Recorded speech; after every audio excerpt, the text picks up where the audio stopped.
So, this is a discussion that needs to be had, and I haven't seen too many people make it because there's a lot of, like I say, American bias in the boxing media.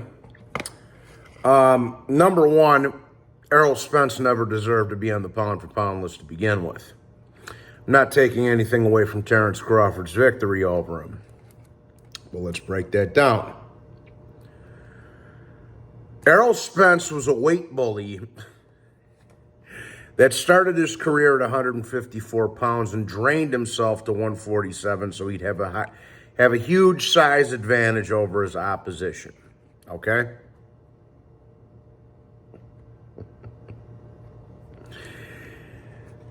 He beat smaller men, and he did collect some good wins. I understand that Kell Brook was coming off a broken face from Gennady Golovkin, so that obviously takes something away from that win. But the dude did go to England to fight him, so there's a little bit credit there, I suppose. He did have a war with Shawn Porter, which I really think he got saved in that fight because of the knockdown. Now, Shawn Porter was a very good fighter, but he was never an elite level dude as far as I'm concerned. I mean, he won his first title, and then he lost to Kell Brook, and then he won the vacant WBC against Danny Garcia. Then he lost it again in the unification to Spence. Then he lost to Crawford and retired. Okay. Good fighter, just not a great one. Same thing with Ugas. And we just saw what Mario Barrios did to Ugas, and Mario Barrios is somebody that little ass Gervonta Davis knocked out, right? In a good fight, but he knocked him out, right? So his wins, he did have some good, solid wins, Errol Spence. But he was never a pound-for-pound fighter, people.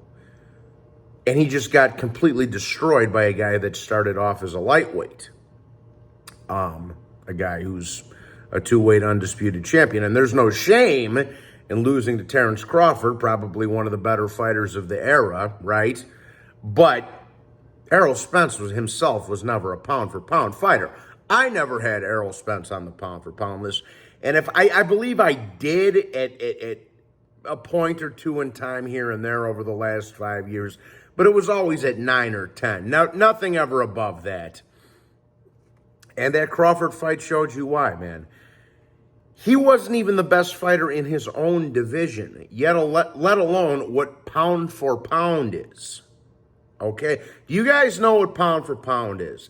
It means you are the man in your division, and you have been dominant in your division, and there's nobody really there to question you. Like Golovkin a decade ago was the man at middleweight. Lomachenko, pre-Teofimo Lopez, was the man at lightweight and at 130,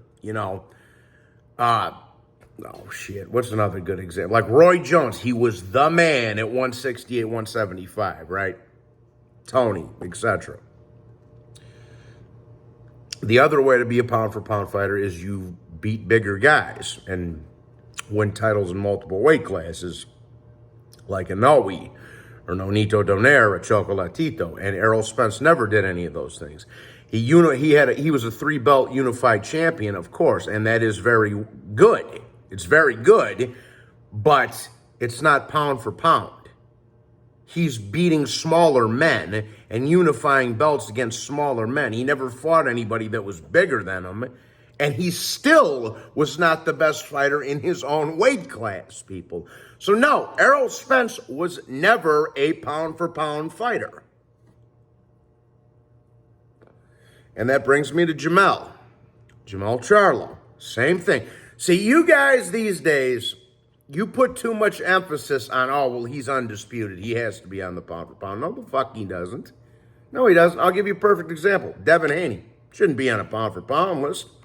He just lost to Lomachenko, guy that's pushing 40 years old and is half his size. He had 30 pounds on Lomachenko in that ring, and Lomachenko schooled him. Got robbed,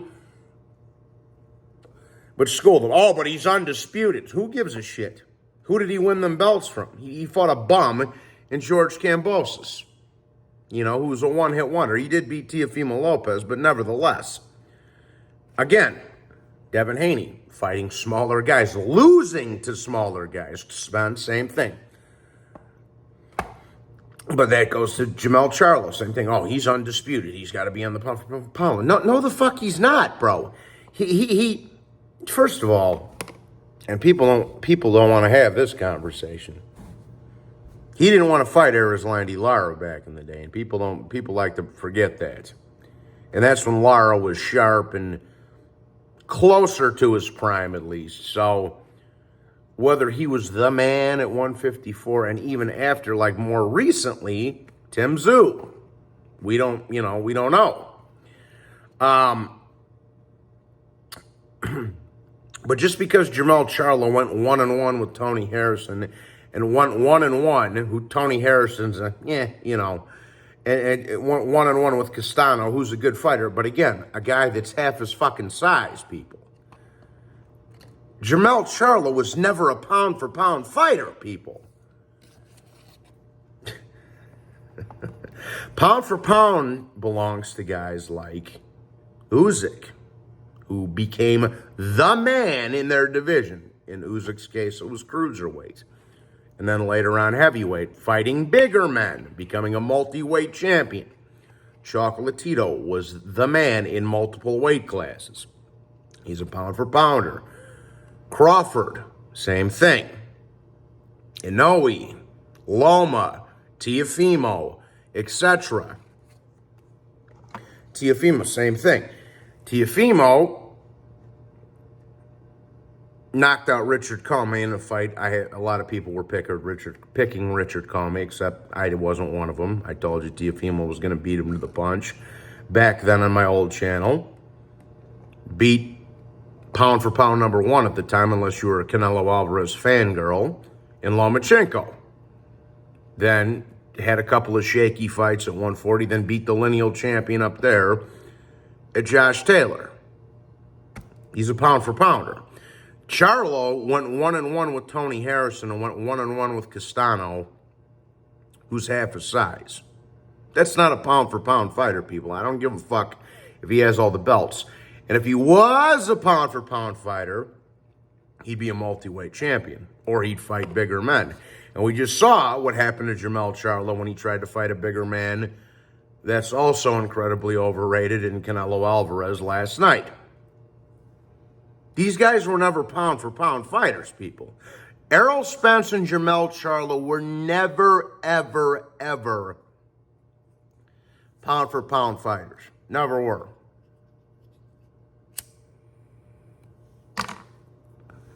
And I'm not saying that to take anything away from Canelo's victory, and especially I'm not saying it to take anything away from Crawford's victory. And everybody knows Crawford's my boy. But these guys weren't pound-for-pound fighters, guys. They never were. Like it or not. You know, guys, again, even right now, Usyk should be on your pound-for-pound list. In no particular order, Usyk should be on your pound-for-pound list. And Inoue should be on your pound-for-pound list. Loma should be on your pound-for-pound list, considering he should be undisputed right now. Teofimo should be on your pound-for-pound list. Estrada should be on your pound-for-pound list. Even Canelo deserves a spot on there somewhere. I don't think it's as high as most people have, but he does deserve to be in that mix. Bivol and Beterbiev deserve to be in there, etc. so forth. Being the man. Even though Bivol and Beterbiev are only one-weight champions, they're the man in the division.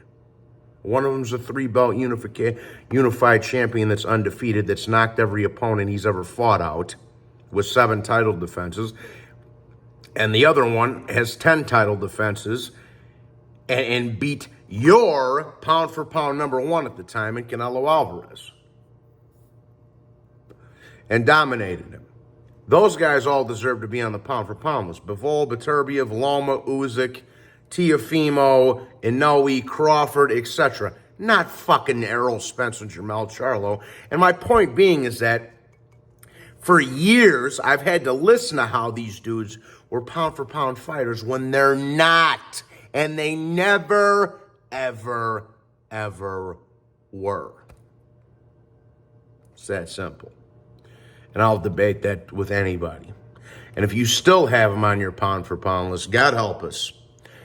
Hit the like and subscribe. God bless you all. I'll be in touch soon. Take care.